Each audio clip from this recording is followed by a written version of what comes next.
Yes, we're back. It is once again Friday night. It's just after 9 o'clock here on the Boys in the Bus, and as always, you know what that means. It must be time for that Friday feeling here on the channel. And of course, as it is tradition here, if I'm on the screen on a Friday night, then you know he's not far behind. He's always here with me on a Friday night. He's here and he's always here, and God bless him. It is Canada's favourite Tim. He is the wise man in the bus, the beard of knowledge, and numerous other nicknames that come up for him every so often. It is Liam Greenlaw. How you doing, mate?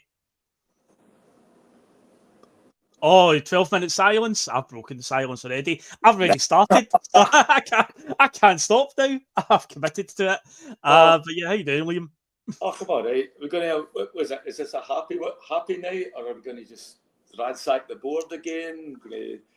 I don't know, mate. I'm always happy on a Friday night, especially on with you, mate. I've always got that Friday feeling, man. Oh, especially with a Saturday game. It gets me right off for it. You know, and that's what I hate about UEFA. It's like, the game's on a Sunday. And it's I like to get it over with early and, start my weekend to usually something good. Even if it's 4 a.m. It's still, I look forward to every single game still, But when I'm in the game lately, no, it's like sometimes it's a pain in the arse watching. You wonder, what am I doing it this time in the morning watching this just droll football? But anyway, let's get into it. And managed to catch a game through the week. Looking forward to the game in the weekend. Loads of stuff to talk about. I mean, the usual, yeah. A third of it Celtic are always giving us stuff to talk about, mate. They always are. This season, never a dull moment with this team. Yeah, well, much more of it was on the park, but true. Sure, we'll get into that as well. Anyway, good to see a lot of the usual guys in the chat tonight as well. Indeed, it is. But yeah, the UEFA have done us solid by having us play on a Wednesday this week in the Europa League. It is the only one that we'll get on a Wednesday because of the brand new way of promoting the new competitions or the new format. The Europa League got a week all to itself. So yeah, we happen to draw lucky and get the Wednesday. So yeah, we've got the cabbage and ribs coming to Celtic Park tomorrow. The Hibs will be in town, and we'll be talking about that. As I said to Terry on Wednesday night, on the post-match, we touched on it briefly. Hibs are one of these teams that I always feel they've got a nice wee reputation as playing quite good open football. I don't think they fall into the category of a St Mirren or a Ross County who are going to sit there with 10 men behind the ball. So we should get a nice open game to us. We'll talk about that later on. Obviously, there is more protest planned. There's a lot of that getting talked about tonight on social media. So we'll touch on that. I'm sure we'll have a wee look at what Brendan had to say today. I know Liam loves let's analyse what Brendan said on a Friday night.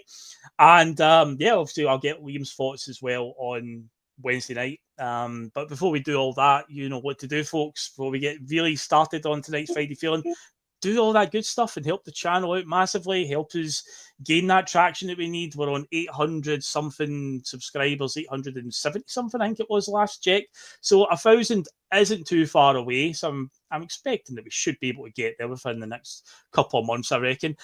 A bad result would probably end up putting the numbers up because unfortunately that's the nature of the beast in the world of fan media. Whenever your team gets a bad result, you seem to get a real spike in views, as I saw before the international break, where we had that run of absolutely stinking results against Kairat and the 0-0 draw with Rangers. Suddenly, people wanted to come and watch from other teams, obviously, as well. But anyway, if you're new to the channel, you're a Celtic fan, you enjoy Celtic fan content, then by all means, hit the subscribe button and keep us in your life that wee bit longer. Hit the like button as well.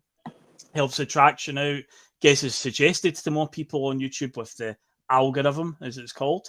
What else can you do? Well, you can get involved in our comment section tonight. So let's have a wee look, Liam, at who has joined us tonight. 420 somewhere is here. Chris D is here. Jim C is here. Jim Dolan. Ian McIntosh is here. Graham Tyrrell's here. Will the klaxon get sounded tonight? It's getting sounded less and less these days, as he is starting to become a distant memory. He who was the holder of the klaxon. William O'Toole is in tonight. Pope's in. Oh, man. Gotta give a shout out to the Pope. The Pope is here, everybody. I mean, come on. What more could you want? The Pope's here. interact with them. We also we get Dexter's in here as well. We have also got Ryan Rafferty is here. Ricky Boy, I think I saw him. Thomas Burns, there he is. There's Ricky Boy there. So yes, a lot of the favourites all coming in. A lot of the usual Friday night crowd are finding their way onto the bus. Take your seats, gentlemen, and ladies as well, obviously. And of course, if you want to become a Boys on the Bus member, yeah, it's still in my head. Still too. We were on Friday night 9 o'clock anyway on the Boise bus as well. I mean, it all just fades into one. But if you want to become a Boys on the Bus member for $1.99 a month as well, you can also get a wee Celtic scarf next to your name and get a few extra emojis and whatnot. And yeah, it just helps keep the traction going on the wheels on the bus, keeps the diesel in the tank and all that. And, yeah, just helps out again. We'll have nothing behind any paywalls or Patreon content. It's just a wee tip of the cap to the guys who are obviously doing this in their spare time. You know, even Russell said on the old channel, it's all a hobby for us. We're not officially fan media. We don't go and get any access to the club or none of that. We just do it just for the crack, just for the banter. So yeah, you can help us out with that as well. And oh yeah, remember as well, if you are an audio podcast listener, you like to catch up on audio, there is a link to our SoundCloud website in the description below. I don't usually point to that too often, but yeah, the description below is down there. The link is in that section. So yeah, I do think that is now all that good stuff. It's getting longer all the time, Liam. It really is. But yes, I think we are done and dusted. So Eileen, we'll touch on the most recent game because obviously it was me and Terry that came on to do post-match on Wednesday night. Now, last week, yourself, Connor, and Terry were doing post-match for the Thistle game. There was something interesting that you said during it, and I know you're just very, very much, you know, pushing Brendan here. You want to get the best of Brendan back.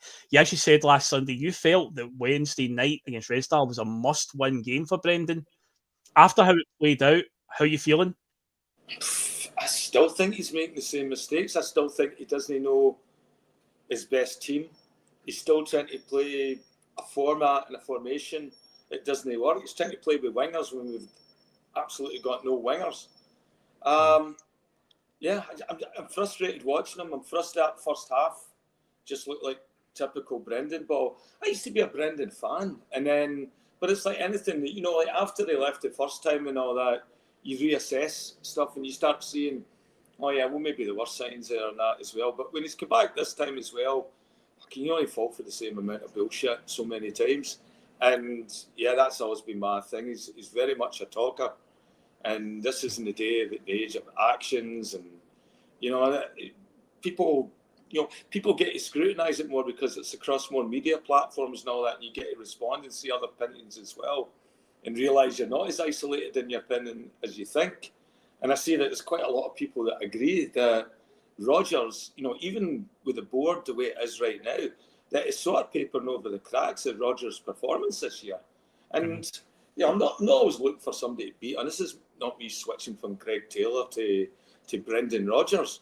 But I just want to see what's best for Celtic. And right now, I don't see a Celtic that I recognise. He's coming out with a lot of shite in the press and all that. The one thing that really irritated me after the game, when he started talking about the fans have to be more, we have to be more realistic. We have to be more real. Look at realism and what I think. And that's not his job. It's to manage my expectations and manage my imagination. Because I bet you right now, Brendan's a very dull man. We have absolutely nothing in common. So what my expectations and what I imagine, I think is a lot far different than Rodgers. Rodgers seems he's very confined by his own imagination because right now you don't see anything from that. I don't see him stepping out of his comfort zone to try and reshape the team. You know, he's forced to play Kobe Donovan. You know, and that's one of these things. We'd have probably never seen that boy. That boy would have probably been at Motherwell at Christmas. You know, and you know, without starting a game, we you know, if Tony and Ali Johnson were still fit. Yeah. But yeah, that's just how I feel about Rodgers right now. We can dissect some of it in more detail on that, but yeah, I think him and the board, that's what I think. It's a toxic relationship where we need to get rid of the both of them. I think if the board goes and we're stuck with Rodgers, I think we've still got a lot of the same problems. We've got a manager that can identify players and get them in and be the figurehead to do the proper recruitment for guys that he actually needs for position he wants them to play in a form that he's created. You know, but instead he's just playing this like handcuff, like, oh, look at me, I'm so well paid, but you know, I don't have anything to do with transfers.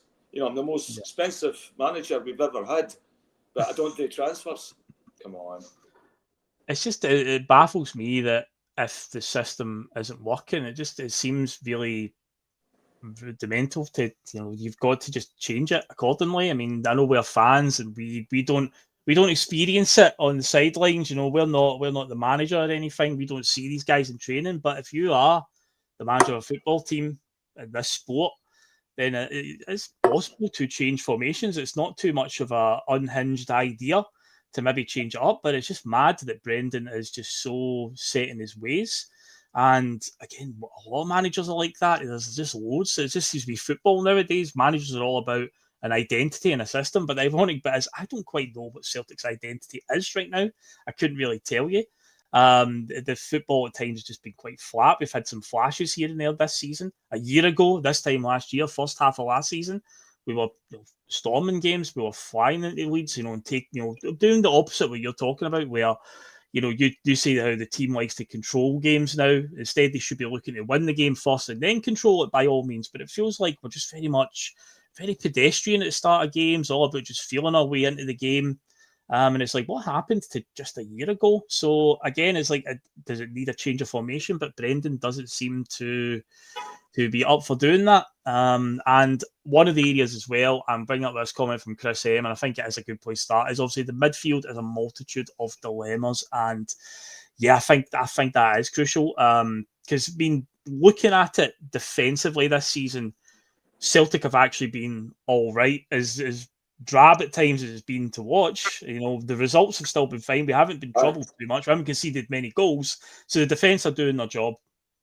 It's when the ball travels into midfield, things seem to slow down massively.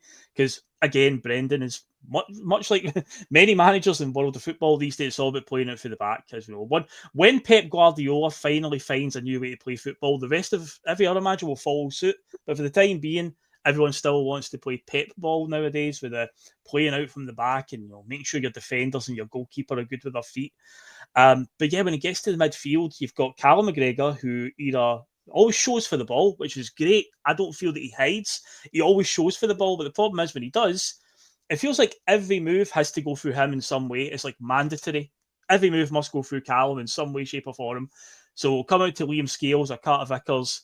Callum McGregor comes short, shows for it. Give it to him, passes it right back to Carter Vickers or Scales, one or the other, or passes it sideways to one of the fullbacks. Or again, a sideways pass to another midfielder or whatnot, instead of looking to drive the team forward.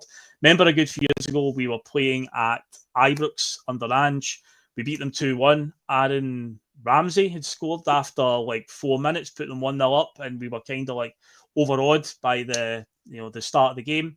And we got back into that game within about 6 or 7 minutes after losing that goal. We calmed down, and the spark, the moment that sort of got us going, was Callum McGregor picked up the ball in midfield and ran by about 3 or 4 players, and it was his movement that led to Tom Rogic scoring the equaliser. And suddenly Celtic we had a tears up. But I get, obviously that was a few years ago. He's getting older, but I mean, look at just a year ago, I say he was scoring goals for fun from outside the area. I think by October he'd already scored like 5 or 6, all from outside there, against Hibs, against Killie, against Rangers, against St Mirren. He was just pinging them in, and I thought, obviously, Brendan's drilling that into him. But I say we come on just a year, and that's gone. So you've got that problem. Hatate, said loads of times about Hatate, when he is on it and when he does pick out those passes, there's very few better than him. But I always feel like everyone else around him is never ever ready for the quick pass. He's always looking to try and play the quick pass instead of just at times just cooling it down a little bit. The ball comes into him right away, and he's looking to just distribute it like it's like a hot potato or something. Just get it moving right away, and nobody around is ready. All we do is just surrender possession really easily. And Nygren, obviously his numbers so far this season in terms of goals and assists are looking pretty good, but on Wednesday night did absolutely fantastic for the goal for Iheanacho's goal, the way he weaved in and he set it up. But he also had a clanger of a chance a few minutes before that where the ball just set up so nicely for him. And he just basically a hospital ball to the goalkeeper. But then you look at the Carter Vickers miss, that was a great free kick from Nygren. So you seem to get a lot of hot and cold stuff from Nygren. He is capable of, delivering a great ball and whatnot. And then other times, the counter-attack that we had, whether it was like 5 against 4 or 5 against 3, and he's just not even noticed the defender coming from the right-hand side. He slowed it down too much. So there's a real conflict there. So that's where we are with the midfield. This seems to be the 3 that he keeps sticking by. And will it be the same? We'll also talk about the Hibs game and our predicted lineups and whatnot later. But with the amount of games that are coming up, I don't think he can afford to stick by that 3 right now because it isn't really working for us. And there are other midfielders in the squad. A lot of us are asking questions about where they can't be that bad, can they, Liam? I think we need to start asking questions about Callum McGregor. Mm-hmm. That's the most obvious one right now. I've always been a big fan of McGregor. I remember when he came back with Ange after that lengthy injury and he had the mask on, and that was the point where we were still behind Rangers, I think, at that point, and he was able to drive the team on. I think we need to get the Batman mask back again for him or something because, it's 3-4 years ago, but I'd love to see that Callum McGregor back. And I don't know if it's the physicality of the game where he's just lost pace, he's lost confidence, whatever it is, but there was a really good example the other night against Red Star where he was given the ball in the midfield and he had plenty of space in front of him. He'd taken 2 yards of run and he'd got past the 2 guys that were marking him and then for some reason stopped, and even though the guy was behind, passed it back to, I think it was Carter Vickers, but he wasn't there. I think he'd moved up just a bit and it ended up panicking where they took the ball off him. And it ended up resulting in us them cracking one off our crossbar. That was the Yang one. That was actually Yang. It was McGregor won the ball, carried it for a few yards, and Yang was sort of to his side, but that's not the ball because he had acres of space to move forward. And instead he just tried to knock it a couple of yards sideways to Yang, who wasn't really ready for it. And they picked it up, and then that's where the Kasper Schmeichel save onto the crossbar. We nearly lost a goal from it. That was that moment, And I've seen so many European games where we have been punished for that sort of stuff. And that's not the stuff an experienced leader and a captain should be exhibiting there. But, going back to Rodgers, that time, I think it was Calamati, or we were playing where Almaty, where he didn't know where the horseshoe came from. Well, I didn't tell them to do that. I don't know. That seems to be exactly the position and the format we picked up right again, where even Tierney as well. Tierney's all revert back to it as well. And it's to see how many touches we can get in that back line before. And everybody just settles in front of us. And I was watching us trying to move the ball up in the first half. Okay, it was like watching a teenage boy trying to get off his first bra off a lassie, just saying no idea where to go, what to do, what the combination was. You could just see, couldn't see any opportunities. Like, how are you going to get that ball through there? Unless it's, start using over the top or hitting a long ball in that. Because this sort of pass it to camp and, this game of inches. We're not playing American football where we're trying to get 10 yards down and move up the park, in a regimented, formation. No, it's about opening up spaces and letting the ball do the work.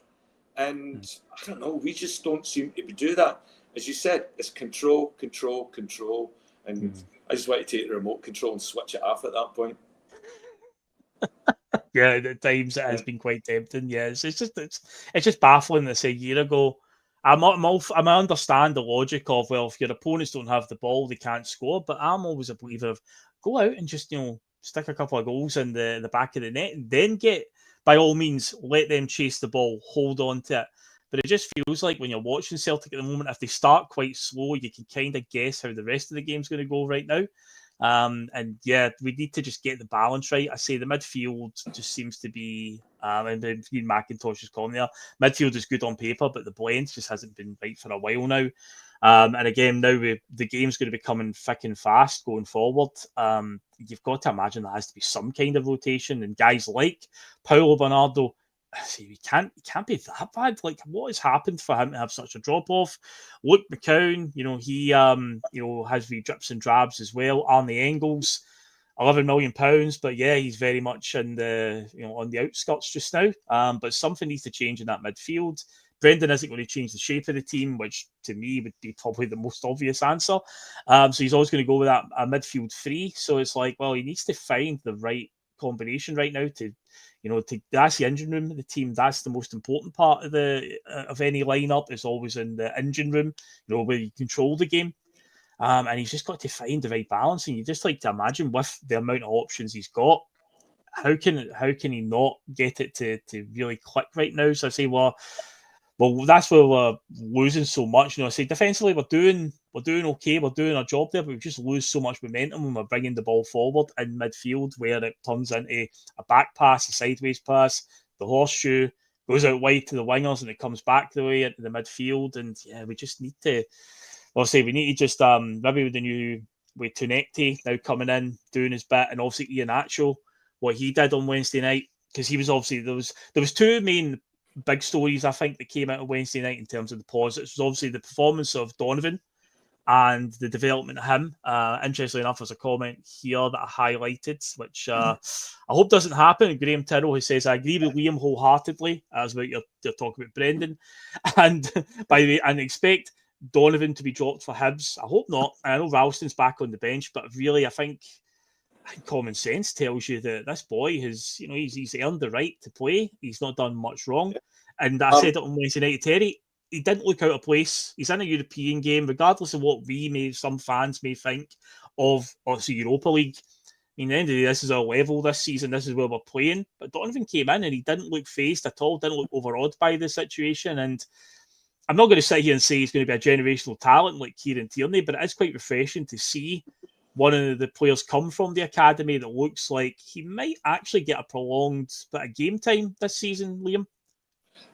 I would be, if you were looking to rate those two players in that game, I would give them that exact same pass marks as Tierney.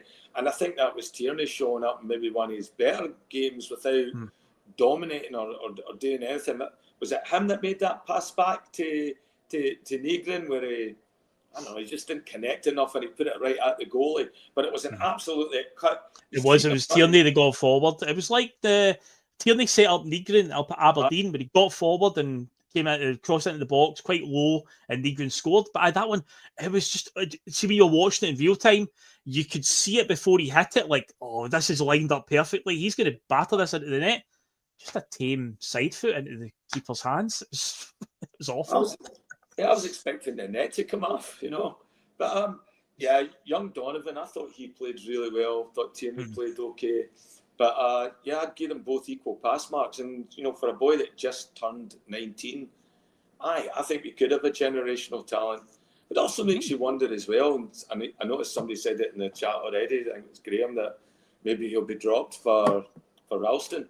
Oh, God. That is, if he does, that's typical Rodgers.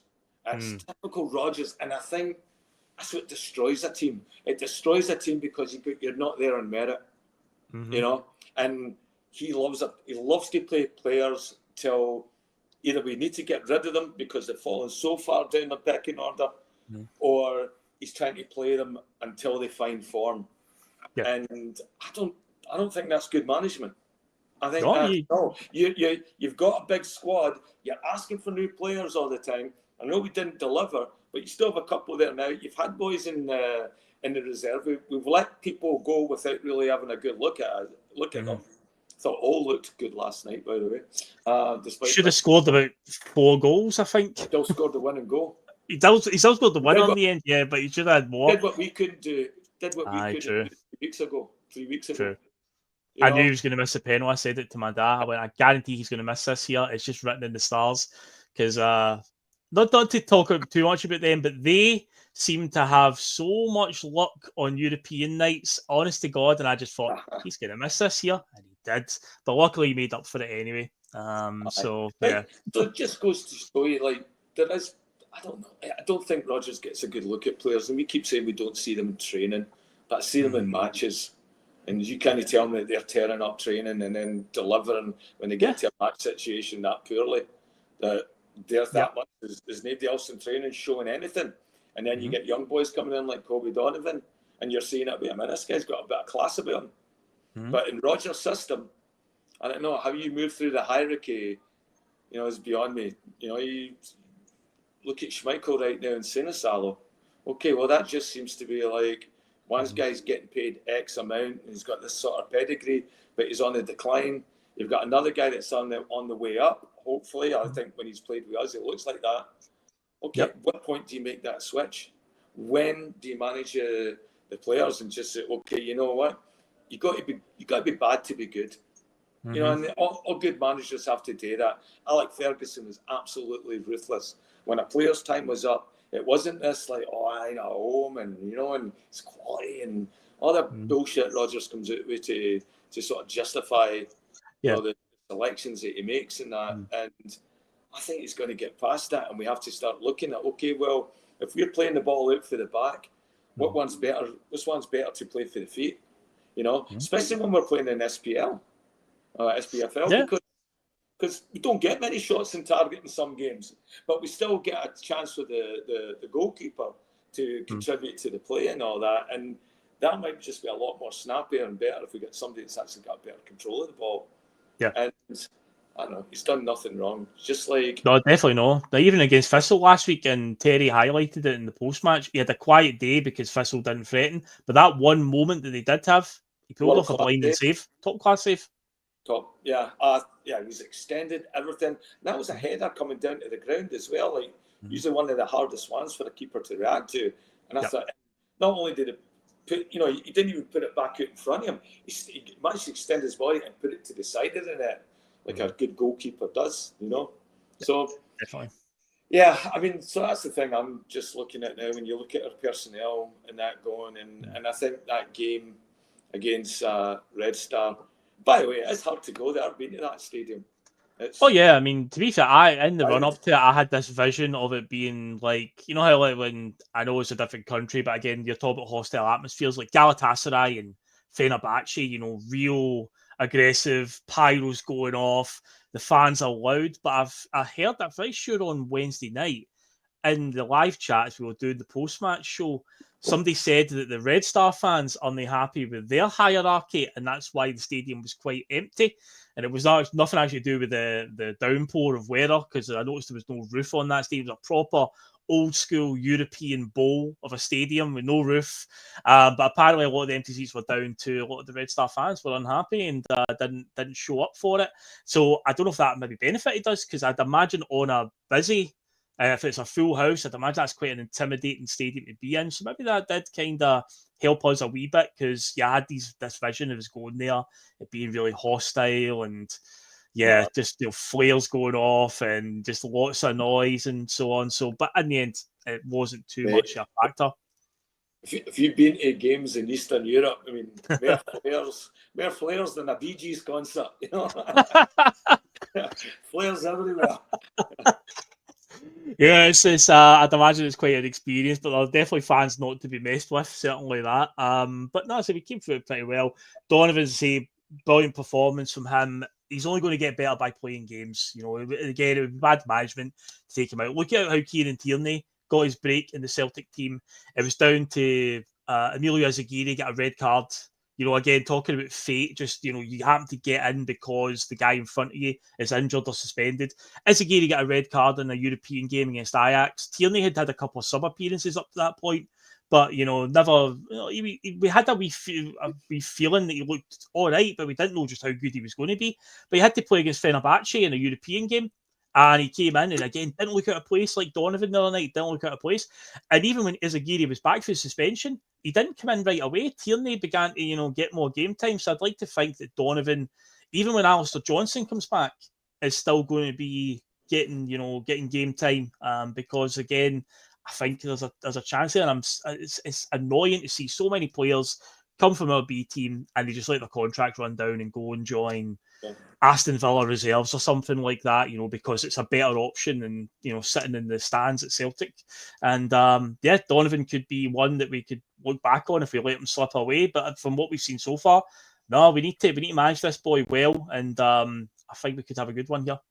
So, you know, one of the things that goes back to my memory is it was Rodgers making big decisions like that, where he's actually dropped somebody that was a name and stuff. You go back to the goalkeeping days in the first or second season, where he dropped Gordon. Craig Gordon twice. Craig Gordon lost his place. Aye. And then Gordon never got back in the team. Aye. And he dropped him. Do you know, in his first season? Do you remember? Only a few weeks into his first season, he dropped him for Doris de Vries. Doris, I say the famous 5-1 game. We beat them 5-1 twice that season. The first one at Celtic Park when Dembele scored the hat trick and did the inglorious celebration. Doris de Vries played in goals that day, and he was in goal for about 4 or 5 weeks. He was in goal when we played Barcelona in Champions League in Ship 7 that night, which was a bad sign in itself.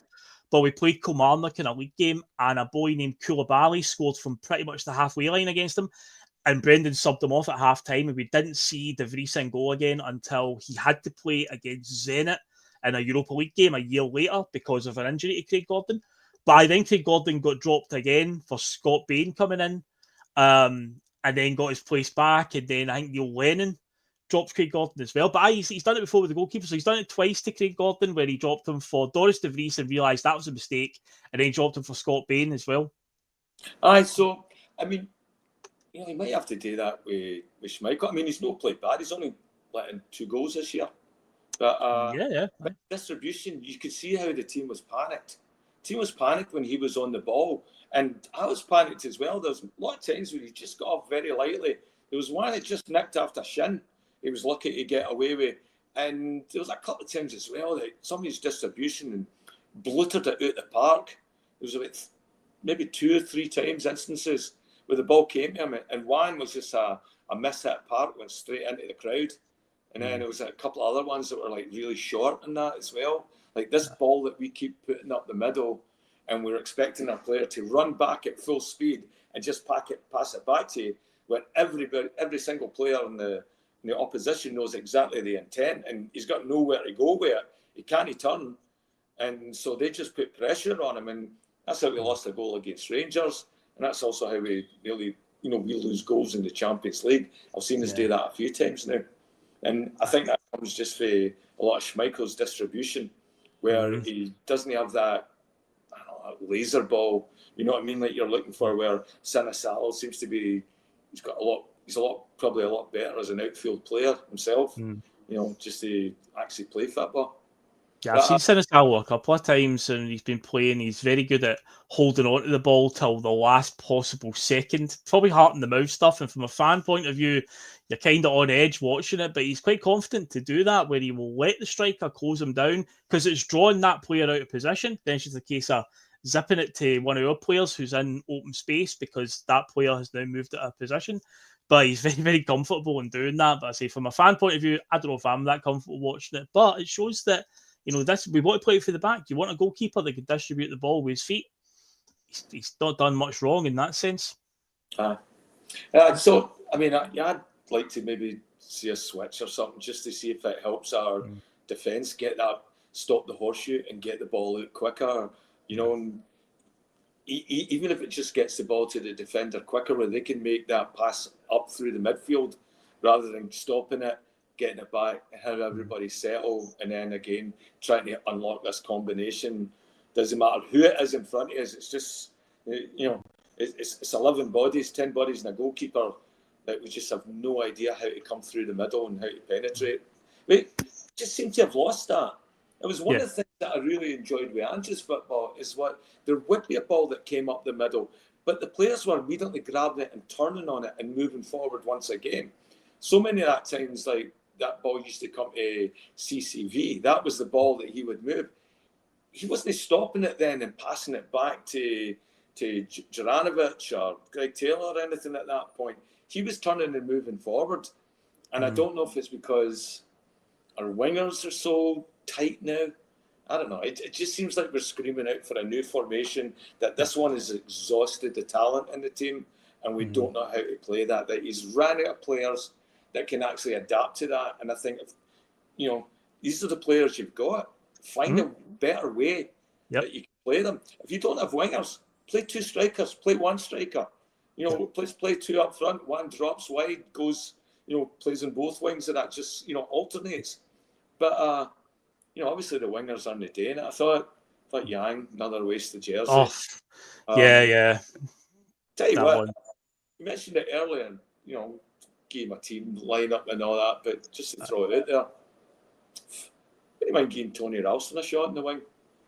Tony Ralston on the wing. Oh, that's an interesting shout, because I don't think he's got the pace to do that. I don't think he's got it. I don't know. He's been able to get to the byline many times, and you know, I'd like to see it. I'd like to see it because right now I know Yang's not the option, and I'd like to see Donovan's still playing at back, but I don't know. I think as a manager, those are some of the things that you have to gamble with or just try. Look like you're trying to fix the problem.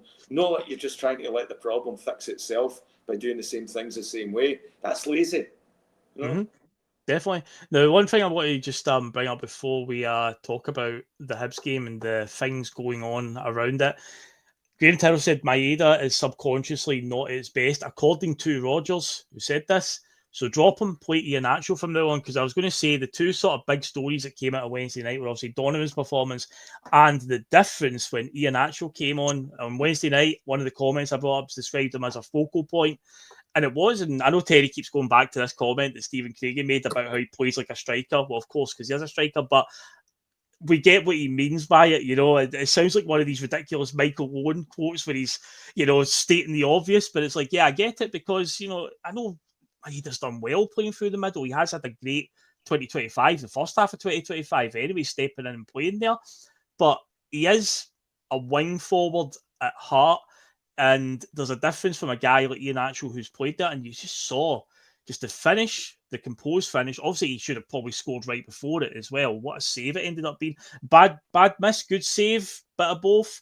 But the goal itself, the control to just kill it dead with two defenders either side of him. You know, the ball's coming in with a bit of pace, just controls it brilliantly, just calm, composed, sticks it in the top corner.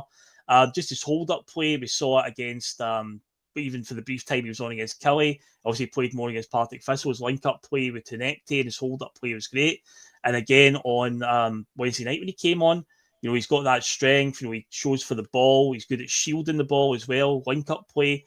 And it's like, if this guy can get fully up to speed, then I think this could be a real surprise hit, which I don't think many of us saw coming. And of course, it is still a bit of a shambles how we went about it and whatnot. There's no disguising that, and it's not going to bail the hierarchy out. But Iheanacho, and obviously here what Graham Tyrrell's saying, play Iheanacho from now on. Well, he's only going to get match fit if he does play from now on.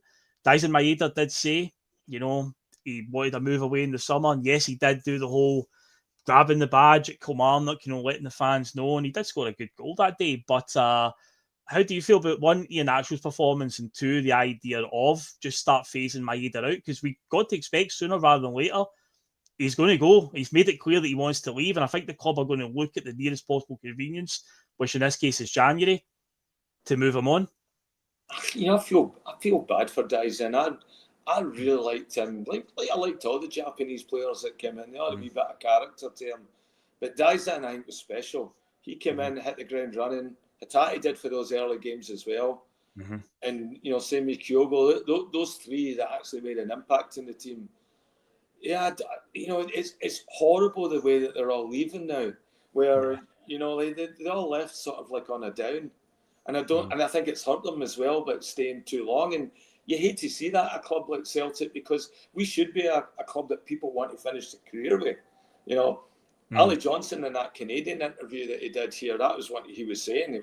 They're asking him about the Premiership, if he'd want to play in the Premiership, and, you know, or finish your career at Celtic. And basically he said, if I finish my career at Celtic, that would mean this is a special club, and it means that I'd done something exceptional to be able to play that length of time with them. You know, and so it says, if that happens, yeah, that means I've done really, really well. If the other thing happens, yeah, you know, he's up for it, obviously, right? Like the money, probably. But Dyson, though, yeah, I feel bad for him. I think he's been messed about. I really do. I think he's moved from wing to centre to wing. I always thought he was going to take off this year as a centre forward, but he never got a pre-season as a centre forward. He never got, I don't know, and it's just heads down in that, because I think it's just Rodgers he's probably just fed up with Rodgers as well. You know, who knows what he's been told. You know, he's cleaned out his locker and all that. Probably said goodbyes to everybody. Now, I don't know where you work, but that would be a pretty embarrassing thing to do. I have to do that where, you know, you're moving to another country or whatever, you say goodbye to everybody and then you show up, you know, 2 months later. It's like, where are you going? Oh, it never happened. So, yeah, I feel bad for him. Look, one thing, though, that surprises me at Daisan's a right footer, right? He's predominantly a right-footed player. How have we not played him on the right wing? Yeah, there was a comment that came up saying that we should try him on the right, because under Ange, there was a few instances where him and Jota would swap sides during games, and he would play on the right, Jota would move to the right, both of them try out on the left, they would move either side. He can't do it. I mean, I don't think it's too unhinged to suggest that. So again, it's like, these are, from fans' points of view, we can see these things, and maybe it's easy for us to sit here and say that, but I don't think it seems that difficult. I mean, I really don't see what would be the big issue there.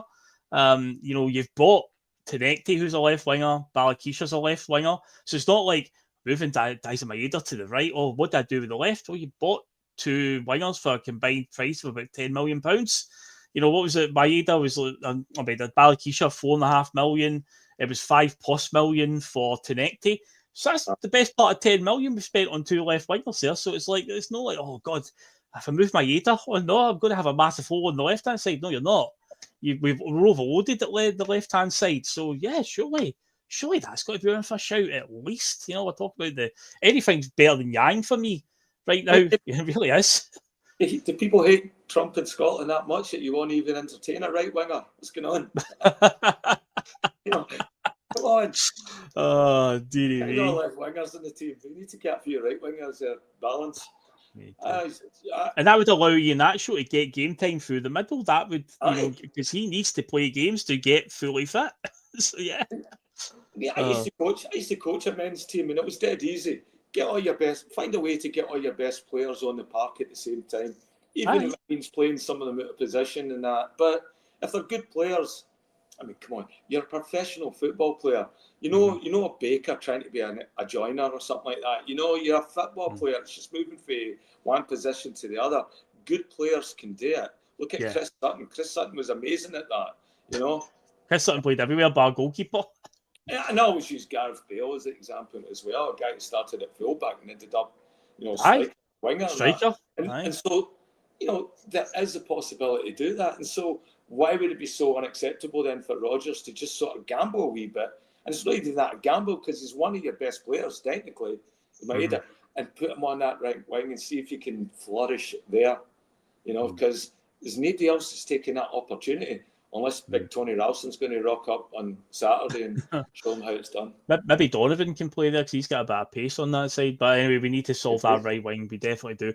Patrick McLaughlin says it best. It's our own fault, this scenario. Say we were told that Dyson couldn't get his move because we hadn't acted promptly enough in the window to get the replacements in. And yeah, here we are now anyway. But this is the team we've got through January. And yeah, we need to just give it our all and get behind them and whatnot. But anyway, before we get into the Hibs game then and talk about getting behind the team.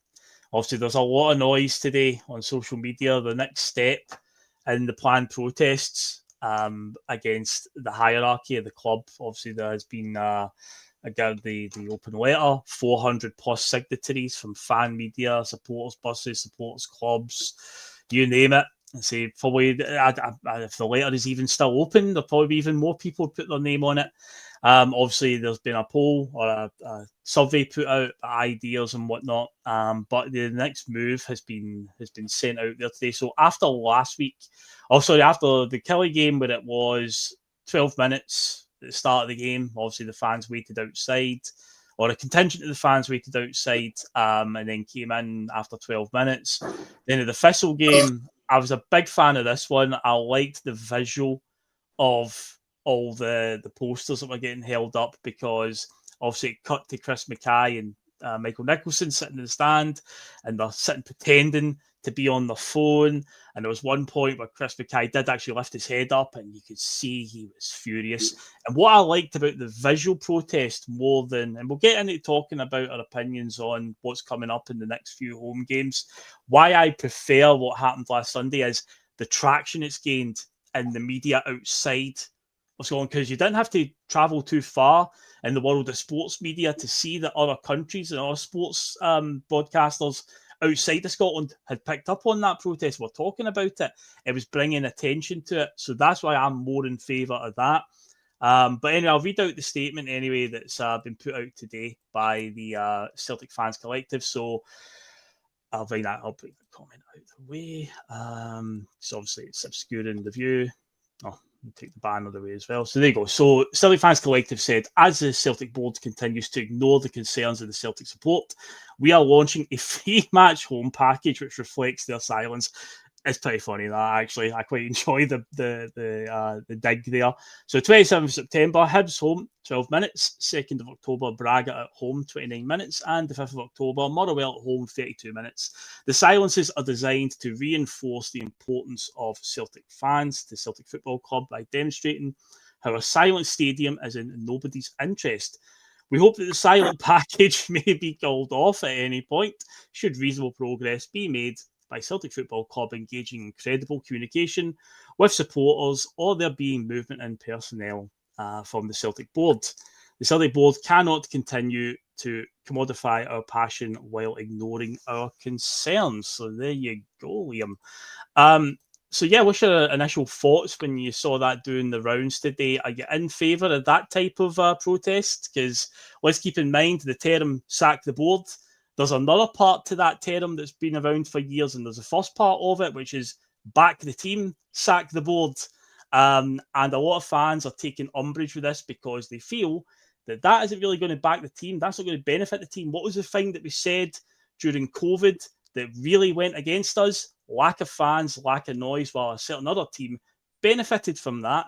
They like the lack of noise. But how do you feel about that with your initial thoughts? Well, remember, during COVID, these charlatans pumped noise back into the stadium to make it sound like there was a crowd there. They might do that again on Sunday, you know. I think that was a TV thing. I don't think that was in the stadiums in person. That was only through Sky Television and BT Sport. They were playing crowd noise through the... But in the actual stadium, it was eerily quiet. I'm sure they'll just grab that tape off of STV and just play that through the tannoy or something like that. Maybe the DJ can creative play Sound of Silence by Simon and Garfunkel, or anything by the Silencers would be good as well. But it's problem with silent protest is it's really easy to break. You know, we see that when we do minute silence for players and people that have died and all that. You know, one voice alone can disrupt it. I saw some of the fan base where there's like 20% of the people say they're not really going to bother with it. Like they're going to back the team however they want, and you know, people get every right to do that. Yep. So yeah, I'd like to see how it goes. I mean, that's one aspect of it, and I think everything that they do is that you have to create change by being creative with them. Where I thought, you know, other than the silent thing, what I liked was the ad that they brought out, and basically in relation to Celtic bringing out the ad to sell the UEFA ticket packages. So that was like, you know, they put a graphic like that. You know, get your single match package, whatever, on sale now to season ticket holders, and then they came out with something similar. I'll try and get the banners out. But they had no place like Paradise, I think. Yeah. And we've got no sound like silence. Yeah. Now, I love that sort of stuff. I said earlier, I says, you know, you want to create change and do that. You know, you have to be creative in that, and that's the sort of stuff that I like. You know, I got really esoterical one day. We were talking about bardic magic, right? And bardic magic is different than other types of magic where, you know, it's like shamanic stuff, like, you know, like, oh yeah, you know, they put curses on you and stuff like that. Bardic magic was supposed to be much worse, like in the 17th and 18th century, especially in places like Scotland, that if a bard was to write a song about you, or, you know, a satire or something like that, not only could they, you know, take your legacy and destroy it, or your reputation, but that of your lineage to go for years and years and years. And I think that's where this board has brought themselves to as well. That they're not only, like, look at the Lowell name now. That Lowell name with Celtic will always be, he thinks his legacy is going to, because he's an accountant, he thinks his legacy is going to be the numbers and the trophies won. But that's not the emotional, the EQ part of it all. You know, that's his name is tarnished because he's the man that sort of lost the way for Celtic. He's lost the fans. He's gambled with what our fan base has created over history to try and mould that into something that manages his expectations and his imagination. You know, and like Rodgers as well, we see that they don't have much other than just what's in front of them and their own comfort and their own sort of like recognition, you know, showing up at UEFA, you know, Champions League draw, brass neck, you know, but that sort of thing, you know. And I think the more that we do, like, type posters like that, where we ridicule them, where we create satire, we create these things around them where, you know, you don't damage your reputation in a way that's, you know, illegal or anything like that, but you can do it in creative ways where you can make your own assumptions and that. And yeah, I think we've got a very creative support, and I think you're going to see more and more of that happening. As you said, the visual presentations to me are much better than the vocal presentations, because you can get a picture of that, and that picture will stay forever. And all those people holding up those faces with the, you know, the cancellation thing through. Yeah, that's an image that will live on now. That's in our history, and they're part of that. That's how their faces are on it. That's how they're going to be known. Because I feel like with the silent protests that they've got planned, especially for the Europa League one, which is a really interesting one, because obviously the message that was put out by quite a few fan groups was, don't buy the Europa League packages, boycott it. But evidently some of the voices that told us to do that and cancel a home cup ticket scheme are going to be there, but they're going to do a silent protest. So to me, I'm like, do the visual thing. The visual thing was great. I'm more in favour of that. But that's me personally. We've all got different tastes, and I understand that what I think is the right thing to do is going to be different from others. But my big concern right now, Liam, is it's just getting very, and again, I know social media is a bit of it's a sample really, but it is getting very tetchy. There is a very much if you're not with us, you're against us sort of scab mentality going on if you don't agree with people. But that's the social media down to a T. You can say that on anything, to be fair. But I'm starting to see that, and I'm like, we're in a good position here in terms of like domestically right now. We're sitting, you know, joint top of the league. I'd say I don't think Hearts are going to last. The only team that's going to be a threat to Celtic is us. And we say that a lot. I feel like we say that every season. Who's the good big threat? Rangers are an absolute shambles, right? Realistically, we've got a 9-point lead on them already with only a month and a bit into the season. It's a massive gap. If we don't finish ahead of them at this rate, then that's a steward's inquiry is 100% required. If that's the case, we've got a huge jump start on them already, and they are not getting any better. Hearts, as I say, we'll know more about them when we play them at the tail end of October. We'll know about how they hold up. See, I think, you know, we'll pull away from them eventually. But the thing that could derail us is what's going on here with the fan base right now. And it's like, I think probably if you were able to poll every single Celtic fan somehow, which is going to be bloody difficult given how many there is all around the world, you're going to see the majority do want to see change. But it's all about just like, we've all got different ways we want to see that change come about. And just because one person disagrees with, or I don't think the silent protest will work, you don't need to, you know, get angry and aggressive with them and call them a happy clapper and all that. I say I'm not a big fan of the idea of the silent protest, but I want to see change. But I like the visual one that they did last week. I'm like, yeah, because you said that is a lasting image. You saw how raging Chris Mackay was. He was absolutely bealing. And it's like, yeah, that image went around the world. There were plenty of other news outlets from other countries that were picking up on that story. And it's like that. I don't think a silent protest is going to get any sort of traction in, you know, the great media. And you want to try and embarrass them and put them, you know. So I think that, you know, something visual is always going to be better. But again, you know, it is what it is. I don't, maybe because this is a home game, maybe it's harder for them to get things in to do a visual because it's at home. That was an away game last week. So I don't know, maybe there's something in that about the tifos. Maybe they're also going to clamp down on them because it's a home game. Again, I'm just speculating on that one. But for me personally, I'm all in favour of just trying to make change and try to get a freshness at the top of the club. But for me, it'd be visual protest of some kind rather than a silent protest, because to me, I think it's not too beneficial for the team, because indeed we've got a league title to win still, we've got trophies to win and compete for this season. We cannot allow other teams, certain other teams from across the river, for example, to nip in there and get any of these trophies.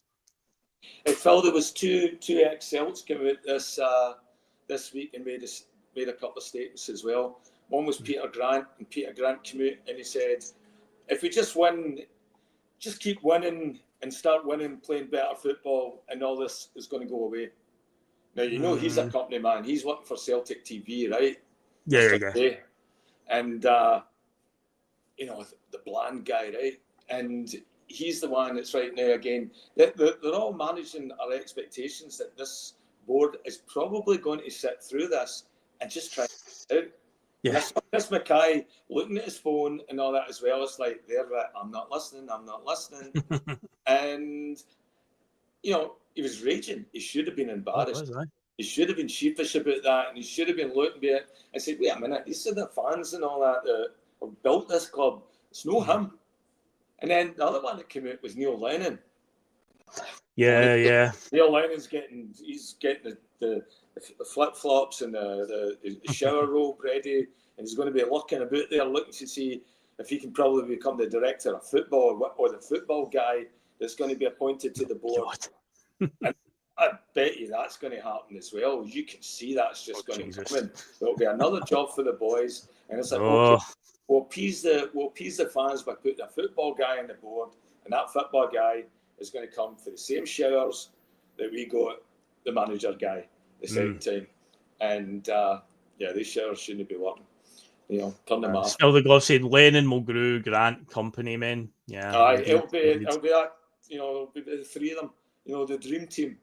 But for him to come out and say as well, it's like, you know, Mr. Lowell, Mr. Desmond, you know, he's, I don't know, like, I've never warmed to Neil Lennon. Didn't want him as a player, as a manager. He's not my cup of tea, you know. You know, same with Rodgers as well. There's a certain, I don't know, a wee bit unlikable. Yeah, I've noticed a pattern. You seem to.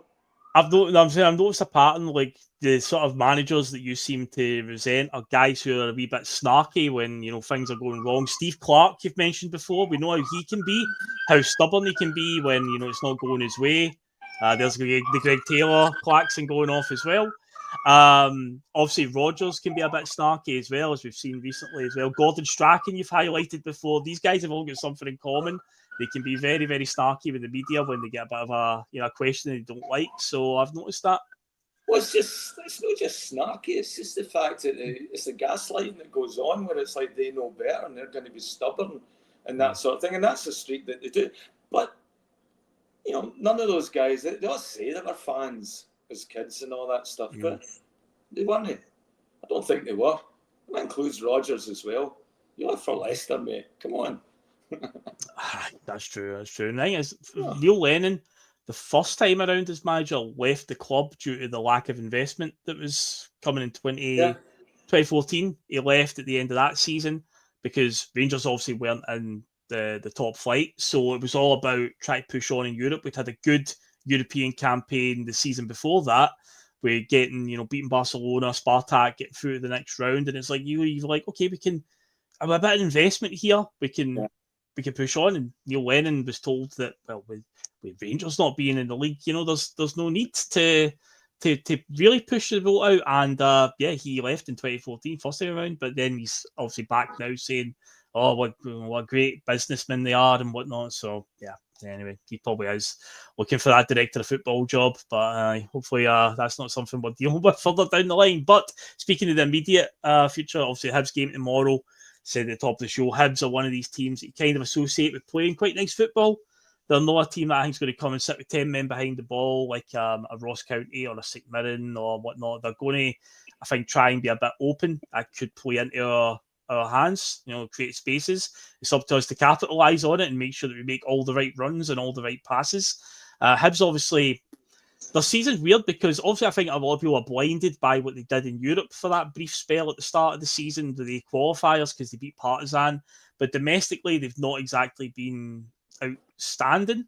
They also improved last season. I mean, they started last season abysmally, and I thought this is another sacking coming. Hibs changed their manager constantly, and I was like, oh, David Gray, he won't last. But at one point, Aberdeen were joint top and Hibs were bottom, and then by the end of the season, Hibs had finished ahead of Aberdeen. So they obviously turned it around. So that's obviously going in his favour. And yeah, with this season, say the European stuff, I think has obviously made people. I don't want to say make them better than what they are, but yeah, I mean, the results domestically were a bit underwhelming given the wee run that they had in the qualifiers.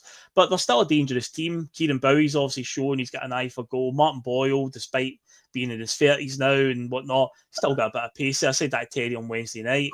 The goal he scored last week at Ibrox, which did get disallowed in the end, but again, the pace just to break. That danger is there. So they're a team that we still need to take seriously because they will have a bit of a goal, Liam. There you go. I don't know what's going on. It's all going off, mate. It's all going off. I'm interested. I mean, yeah, Hibs is Jekyll and Hyde this year, right? The creators of Robert Louis Stevenson. You don't know what Hibs are going to get. I really thought they would go and take it to Rangers, and that would be another defeat. And I was surprised. I was surprised that they got beat. Yeah. But let's see what they bring to us. But I think Hibs is a team we should be beating as well. And so we should be able to experiment a wee bit with the team, knowing that we've got such a comfortable lead as well over Rangers. Because, as everybody says, Hearts are probably going to implode at some point, right? They'll get a few games in a row where they'll drop points and that, I hope. And, with us being so far ahead of Rangers right now, we can just we can look at maybe trying to develop or just tune up our type, our playing style or something. The other thing I'm interested in seeing is I want to keep an eye on Kieran Bowie. Young Scottish talent, looked good in those early games for Hibs as well. And, I don't watch a lot of Hibs TV, but seeing he's getting a call up for Scotland, could be a future Scotland striker.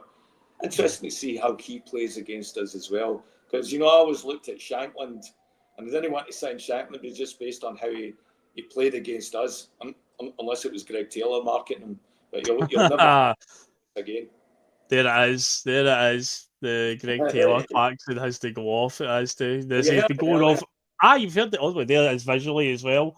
We're talking about visual protests and audible protests. There you go. There's a visual Greg Taylor Clarkson for you. We had an audible one earlier on. But yeah, Bowie is an interesting one. I mean, that goal he scored against Partizan Belgrade, Easter Road, the one on the volley where he just sort of hit it on the turn for about 35 yards. Just brilliant finish. But yeah, he's shown he's a decent player and he's got something to offer. So we need to be wary of him.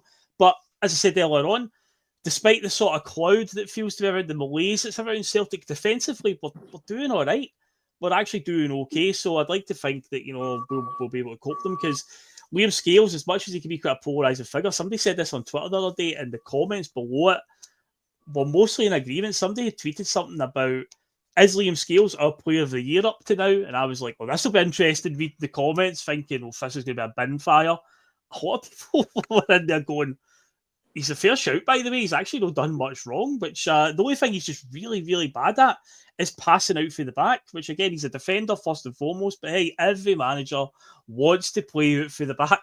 So it's just part and parcel of how Brendan's going to want him to play. But when you actually look at Liam Scales in terms of just the way he stands up in defence stuff, he's not made that many mistakes, to be fair. But it's just his pass out through the back can be pure heart attack stuff at times because he plays it short or whatever. But yeah, I'd like to think him and Carter Vickers, will they probably start tomorrow? I'd say so, even though the games are coming thick and fast. Carter Vickers, with the injury problems he's got, should he be managed and whatnot with maybe 2 games a week rather than 3 games a week? But right now, looking at the options, the only other one probably Dane Murray maybe comes in because obviously Trusty, I think, still injured. But I think Dane Murray's not done himself any harm either. So that could be a shout. I mean, the only thing that might be holding them back is, does Rodgers want two players breaking into the team at the same time at the same area of the park? You know, and then you've got Negrin, and then if a Yang's in front of them as well, that sort of reverses the problems that we had on the left side last year, where we were very weak and players would come down that channel. You know, we open it up. I don't know. I think somebody like what I've seen so far of Dane Murray, I was really impressed. I'd like to see him get a run as well, because I've not been. If Carter Vickers had just showed up this year, I've not seen anything for him. Yeah. That what he showed before when he first came into the team, he's definitely lost. I don't know if he's lost the passion. I mean, obviously he doesn't look like he's struggling physically in that, but he just looks like he's always just sort of like a bit slower and a bit bigger and cumbersome. And I've said that before with his body shape and stuff. He himself is in a malaise. Never mind the malaise around the club right now. He's in his own personal malaise. Has he maybe stayed too long? Has he been hoping that he'd get a move by now? But the injuries are maybe stopping teams from coming in for him. But yeah, it just does feel like at times he's a bit too casual for his own good in the way he sort of, you know, plays himself into a bit of trouble with a clumsy touch and whatnot. So it can be a bit worrying from that sense. Well, he's going to play himself out of a US team that's playing in the World Cup in the US that have a lot of really good centre backs right now. Yeah, and true. He used to be the stick on. I don't think he's anywhere near that. Same with Austin Trusty. I think they'll be sitting in the house. They might not make it to the US. You know, and maybe that's what it is. Maybe that's what it is. It's like, and he's just realising that, oh shit, you know, I might have to up my game. But I'd like to see Dane Murray get a shot at that position as well, and just see, okay, you know, I think we rely on players too long. We really do, and it's easy to fall in love with your darlings and all that. But you know, they're saying, you know, creativity and art and all that, you got to kill your darlings sometimes to get ahead. You know, and the biggest darling in the park right now is probably Callum McGregor. Yeah, definitely is. A lot of love for Liam Scales in the chat, by the way. A lot of people saying that about he has been pretty steady so far. And yeah, fair play. But yeah, Dane Murray, he's probably the most likely if we're going to change any centre backs right now, because it certainly isn't going to be Jemai Simpson-Pusey, put it that way. With the full backs, I would obviously be keeping Donovan in there. I think that's a smart thing to do. Whether he does it, we'll wait and see. Again, with all the games coming freaking fast right now, Kieran Tierney could be one that we could look to maybe rest from time to time. Sriracha, I think so far from what we've seen, he looks okay. Good ball against Kilmarnock to set up Daisa Maeda's goal. I think he could, you know, a bit of game time, get more minutes in the legs. I think he could be a decent acquisition for us. The midfield we talked about earlier at length, it needs to change. He needs to do something different tomorrow. Would I be shocked if I see Negrin, Hattati and McGregor? I wouldn't be shocked one bit. But I think he's, again, common sense. Trying to apply common sense here, Brendan. It's not really working that well, but he's got options there. He needs to quickly find a formula that works. So quickly, Liam, who's your midfield three going to be tomorrow? Who are you going for? I'd say so. I thought Negrin played okay that night, but I thought he wasted a lot of balls. He gets in the row of things. For a player like that, he came in for 1.5 million euros and be taking every free kick and every corner and all that. I don't know, like, how did that happen? Is he that good now that he's taking every free kick and all that we have? That's the one that surprised me as well. We don't have anybody else that can line up a shot for that area. And I've not really seen him get one on target or challenge, you know, where something's came from it. So I don't understand why he's that guy. I'd like to see Paulo Bernardo in the team. I think loads of people would. We're all still wondering what. I think Hattati needs dropped. Well, it turns out people are saying in the chat Hattati's got a wee hamstring injury. Him and Daizan took knocks on Wednesday night, so there's a chance he'll be forcefully dropped. But I think Engels will find his way in that case. But Bernardo, the man of mystery right now, like, he is so far out of it. It's just mental. Well, Engels could be a good shout for Hattati. And I think, you know what, I'd give Negrin a rest as well, maybe start Paulo Bernardo. I don't know what he's done wrong. So that'd be my midfield. My midfield would be Engels, who I'm up and down on, right? Yeah. And McGregor, again, I'm picking him there just because I know Rodgers is going to pick him. But, you know, maybe he starts Bernardo in the midfield. The thing is, this season there was a game against Livingston, I want to say. It was either that or it was the Falkirk Cup game where McGregor didn't start. McGregor was on the bench. It was in between the two games against Kairat. And it's like, well, the way this Europa League has been structured is the first two games are a week apart. And we've got a point on the board right away. We've got a home game coming up, and Braga will be difficult. At the end of the day, I know it's a home game, and we're sort of conditioned to always think, well, the home games are going to be easier, but in recent years, our home form hasn't been great. Braga, I think, beat Feyenoord on Wednesday night or Thursday night, so they're going to be no mugs. But it's a big opportunity. We have to obviously treat it, with the respect it deserves, and take it seriously. Because if we can get to 4 points after two games, that's a great start to the campaign after getting a point away. So this Braga game is big in that sense. So maybe, rest McGregor. We've got a lot of games coming here thick and fast, and this game tomorrow is sandwiched in between two Europa League ties. So I think that's a lot of tricks. He's done it already this season. I'm sure he did it in the Livingston game, which was in between two Europeans. Yeah, well, hopefully this forces his hand, because he's a creature of comfort, Rodgers, and unless you've got like a slew of games coming up or injuries or that, you got to do something to get him out of his comfort zone, so he's not just playing the predictable. And I don't want to see any players get injured or anything like that. But if he can find a way to get in some of these players and get more out of his squad rather than just running the same guys into the ground. I think that's what's happened with Callum McGregor. He started every pre-season game. He's only one game he hasn't started this year. I'm sure it was Livingston. I'm sure it was. It was either that or Falkirk, because Liam Scales was the captain for that game. I'm sure it was Livingston. Because the Falkirk game we did field a relatively strong team. It was a Livingston game, but we did field quite a second string team. So it was that. What else have we got here? There's I think we need somebody else in the midfield as well. I'd want to see us put four in the midfield, because play McGregor with somebody else so they can pivot and go, like maybe McGregor can play a wee bit further up. Yeah, that's when he's at his best, when he's shooting for the 18-yard box, and he's done well there. He's not getting up there anymore. He's reminded me of Scott Brown in his last couple of seasons, and Scott Brown was a lot older than Callum McGregor. And I remember, during the COVID season, it was so frustrating because Brown was just dropping so deep to come and get the ball and bring it out. And we didn't need that. We had two centre-backs standing there looking at each other, and Brown was sometimes playing in behind the back four. He was that deep sometimes. And I see Callum McGregor sort of going that. And is that part of our coaching philosophy? Because still the same defence. Well, you're a defensive midfielder that gets to that age. You have to do that. That's part of the remit for that position. It's eerily similar. But Patrick McLaughlin's, this is the front three I would play.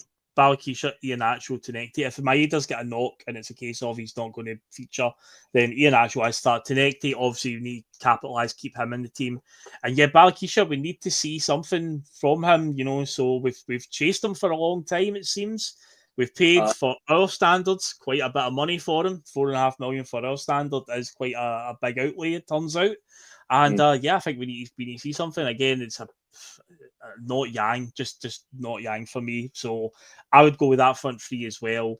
Hopefully, we'll be in a home game, big park. Maybe Balakisha will, adapt better than that one. To say so far he's been thrown on it or started at Ibrox, which is a hard place to make your debut. Sometimes some players can hit the ground running, other ones they're quite anonymous, like he was. The next game it was also on a plastic pitch with piss and rain. He's a boy with a bit of checkered past with injuries. I don't know if maybe in his head he doesn't want to go to full pelt. I thought he was okay against Partick Thistle when he came on. I thought he was doing well winning the ball. He was involved in the McCown goal. He won the ball back to set up Luke McCown for that goal. But this will be his first chance to play at home, because incredibly, Liam, this is the first home game in what feels like an eternity. The last game at home was against Livingston that I mentioned a few minutes ago, back in August, between the two Kairat games. So it has been felt like years since the last home game. So for a few of these players, this is their first outing at Celtic Park as well. So they will look to impress